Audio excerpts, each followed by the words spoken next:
All right, so as I just alluded to, and you've probably all seen, MSNBC was the first to break the news today that the Trump administration is officially preparing to indict former FBI Director James Comey.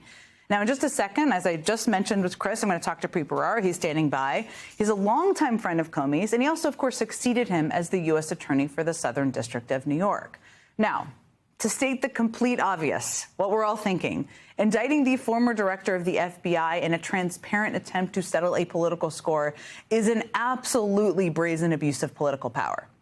It's also one that we kind of knew was coming. It doesn't make it any better, but we kind of knew it was coming.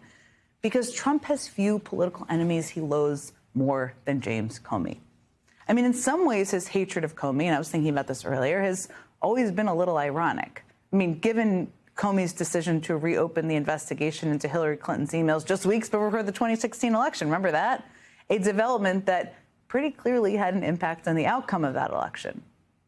But that couldn't make up for the fact that just days into Trump's first term, Comey made it clear that he would not bow to Trump's demands for absolute loyalty. I mean, Comey repeatedly refused Trump's demand that he absolve Trump of any blame during the earliest days of the Russia investigation. And within months, Trump fired Comey specifically because of that investigation. Regardless of recommendation, I was going to fire Comey, knowing there was no good time to do it. And in fact, when I decided to just do it, I said to myself, I said, you know, this Russia thing with Trump and Russia is a made-up story. The man always says the quiet part out loud, which is sort of a theme of part of what we're going to talk about tonight. Now, the next year, the New York Times reported that Trump actually tried to order his Justice Department to prosecute both James Comey and Hillary Clinton. But he didn't go through with it after members of his White House staff wrote him a memo, and here's part of what it said. The memo was warning that if he asked law enforcement to investigate his rivals, he could face a range of consequences, including possible impeachment. It almost seems a little quaint today to think about that kind of internal pushback from members of Trump's inner circle, doesn't it? I mean, that's not what we're looking at today. And we have long known that there wouldn't be those kind of checks on Trump's behavior in a second term. It was all part of the warning about a second Trump term. There wouldn't be anyone to control or attempt to control his worst impulses this time around. So James Comey has had every reason to believe this was coming and has likely been preparing for it since day one. I haven't spoken with him back in May about what kind of advice he would give to others who were being targeted. And here's what he said, which really stuck with me. Two things I've learned to do with these kind of threats at the same time that seem contradictory. First, see it clearly, understand that there really is a threat. Second, don't let it overwhelm you. Don't give them that. Don't let it freak you out and dominate your life. Take prudent steps, but don't give it. The part of the roar of Trump is to freak out his victims, the people he targets. So don't give them that. But don't neglect the threat. Protect yourself. Look, we don't know for sure what the charges against Comey will be. And MSNBC's Ken Delaney, and he's breaking a lot of news lately, reports that they will likely center around rather flimsy accusations that Comey lied to the Senate Judiciary Committee in 2020. So just in case that's it, let's just dismantle that for a moment. I mean, during that hearing, Republicans were questioning Comey about whether he authorized his deputy at the time, Andrew McCabe, to leak information to the Wall Street Journal.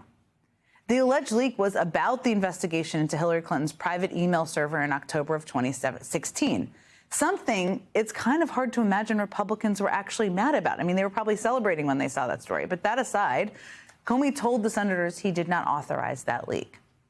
And an investigation from the Justice Department's Inspector General, which again is an investigation run independent of the Justice Department, later confirmed Comey's version of events, saying, quote, "We concluded that the overwhelming weight of that evidence supported Comey's version of the conversation," that's pretty clear for an IG report.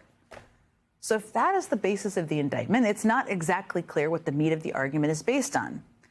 But regardless of what the charges against Comey turn out to be, it's also pretty telling that ABC News reports tonight that, quote, "a months-long investigation into Comey by DOJ prosecutors failed to establish probable cause of a crime."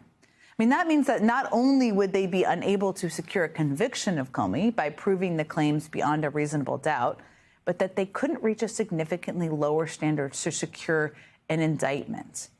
So all of this seems pretty questionable, to say the least. But here's the thing. If the Trump administration is really going to charge James Comey with lying to Congress, the statute of limitations on that particular crime runs out in just 6 days on September 30th. And maybe that is why, it's kind of clearly why this whole thing seems rushed. It is rushed. So rushed, in fact, that Trump has just abandoned any suggestion that this is about pursuing justice. I mean, first Trump went out after his own handpicked prosecutor, a guy named Eric Siebert, who he had appointed to be the U.S. attorney for the Eastern District of Virginia at the beginning of his term. Last Thursday, ABC News was first to report that Trump was expected to fire Siebert over his refusal to bring charges against another one of Trump's enemies, Letitia James.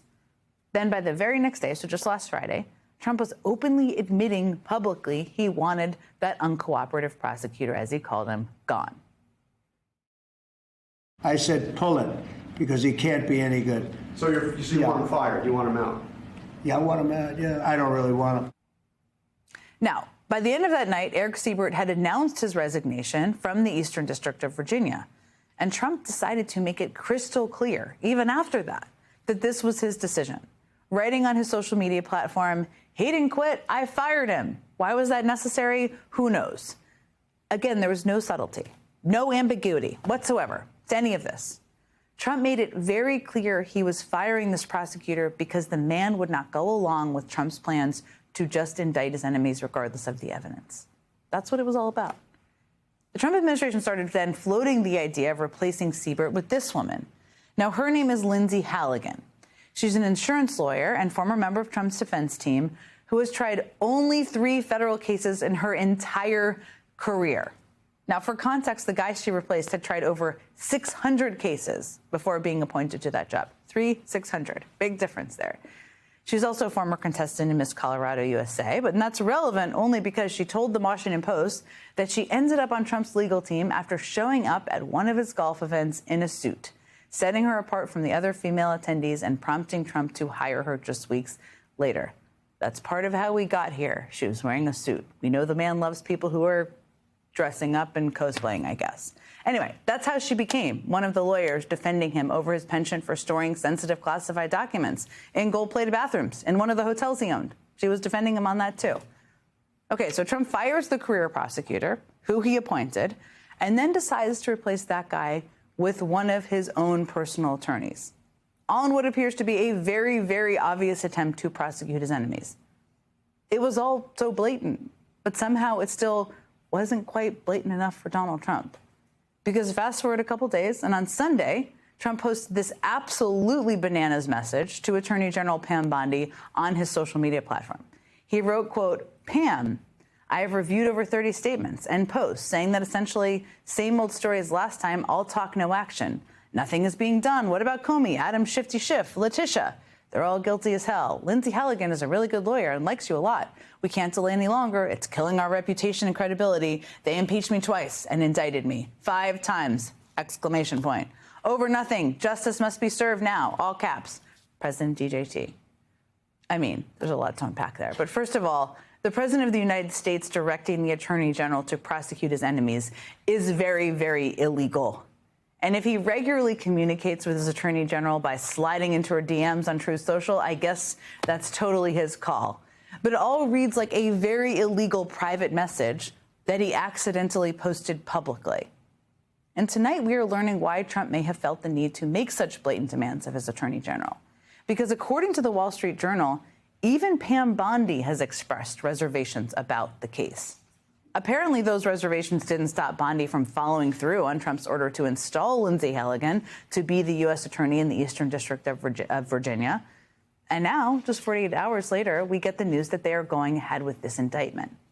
The Washington Post reports that prosecutors could present their case to the grand jury as soon as tomorrow. So the Trump administration is doing everything it can to push this case through as fast as possible and making it crystal clear that they don't care how any of it looks, clearly.